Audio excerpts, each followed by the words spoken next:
தமிழில் ஈஸி ஹிந்தி. இன்றைக்கி நம்ம 24 days 24 steps இதில் செகண்ட் ஸ்டெப் பார்க்க போகிறோம். செகண்ட் ஸ்டெப்பில் தும் ஹோ இதோடைய யூசேஜ் தான் பார்க்க போகிறோம். தும் இதோடைய மீனிங் என்னென்னு பார்த்தீங்கன்னா நீ, ஹோ இதோடைய மீனிங் இருக்கிறாய்.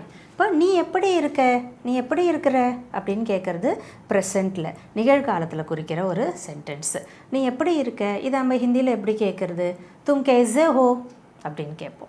இதையே கடந்த காலத்தில் நீ எப்படி இருந்த அப்படின்னு கேட்குறதுக்கு நம்ம எப்படி சொல்லணும் அப்படின்னு பார்த்தீங்கன்னா தும் கேஸே தே, அப்படி இல்லைன்னா தும் கேஸே தீ இந்த வார்த்தையை யூஸ் பண்ணணும். தும் கேஸே தே அப்படின்னு சொல்கிறத மேலுக்கும், தும் கேஸே தீ அப்படின்ற சொல்கிறத ஃபீமேலுக்கும் நம்ம யூஸ் பண்ணணும். அதுவே வருங்காலத்தில் ஃப்யூச்சரில் நம்ம நீ எப்படி இருப்ப அப்படின்னு கேட்குறதுக்கு நம்ம எப்படி யூஸ் பண்ணணும்னு பார்த்தீங்கன்னா தும் கேஸே ரஹோகே, தும் கேஸே ரஹோகி.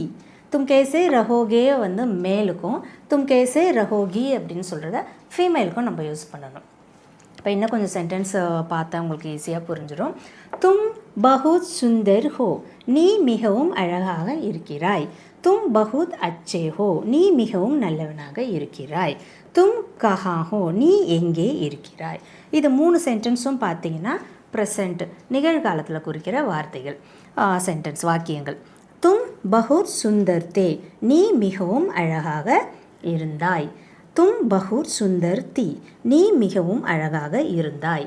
ரெண்டுமே இருந்தாய் தான் தமிழில். ஆனால் ஹிந்தியில் பார்த்தீங்கன்னா அங்கே தே தீ கொடுத்துருக்கோம். இந்த தே எங்கே யூஸ் பண்ணோன்னு பார்த்தீங்கன்னா மேலுக்கும், தீ ஃபீமேலுக்கும் யூஸ் பண்ணணும்.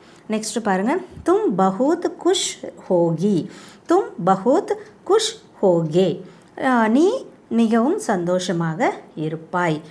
தும் பஹுத் குஷ் ஹோகே, நீ மிகவும் சந்தோஷமாக இருப்பாய்.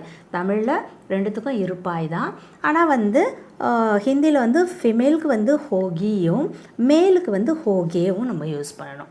இப்போ இன்றைக்கி உங்களுக்கு தும் ஹோ இதோடைய யூசேஜை புரிஞ்சிருக்கோன்னு நினைக்கிறேன்.